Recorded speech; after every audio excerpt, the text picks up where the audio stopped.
بسم اللہ الرحمن الرحیم۔ حدیث نمبر 40، اعضائے وضو ایک ایک مرتبہ دھونا۔ جی یہ حدیث نمبر 40 ہے 40۔ حضرت ابن عباس رضی اللہ تعالیٰ عنہ بیان کرتے ہیں نبی اکرم صلی اللہ علیہ وآلہ وسلم نے ایک مرتبہ وضو کیا تو ایک مرتبہ حضور نے وضو کیا اور ہر عضو کو ایک ایک مرتبہ جو ہے وہ دھویا، یعنی کہ بار بار نہیں، اس میں مبارکہ رائی نہیں کی۔ تو اس حدیث کے حوالے سے حضرت امام ترمذی فرماتے ہیں ابن عباس کی حدیث اس باب میں احسن اور صحیح ہے۔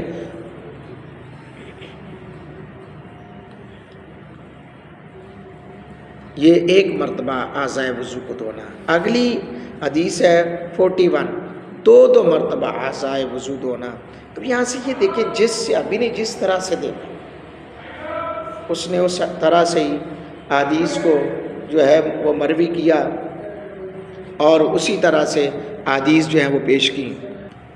تو دو مرتبہ جو اعضائے وضو دھوتے ہوئے صحابی نے دیکھا، حضرت ابو ہریرہ رضی اللہ تعالیٰ عنہ بیان کرتے ہیں میں نبی پاک صلی اللہ علیہ وسلم کو وضو کرتے ہوئے دیکھا کہ حضور نے ہر عضو کو دو مرتبہ دھویا۔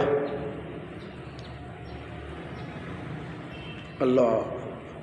اور آگے 42 حدیث نمبر 42 ہے، اس میں تین مرتبہ اعضائے وضو دھونے کا حکم ہے۔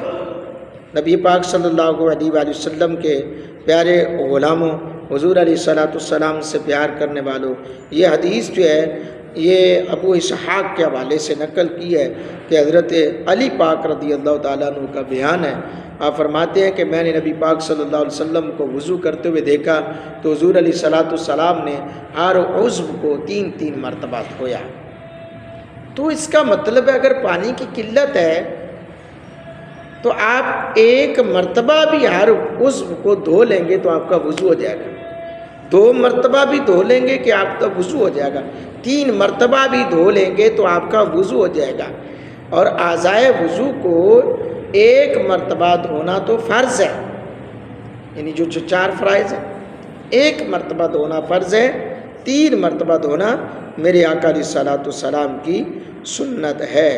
اور اس طرح کے اس حدیث کے حوالے سے بہت سارے راویان موجود ہیں، جید راویان موجود ہیں، جن میں حضرت عثمان غنی، سیدہ عائشہ پاک، حضرت ربیع، حضرت ابن عمر، حضرت ابو امامہ، حضرت ابو رافع، حضرت عبداللہ بن عمر، حضرت معاویہ، حضرت ابو ہریرہ، حضرت جابر، حضرت عبداللہ بن زید، حضرت ابی بن کعب رضوان اللہ تعالی علیہم اجمعین، یہ تمام صحابہ اس طرح کی حدیث جو ہے وہ نقل کرتے ہیں۔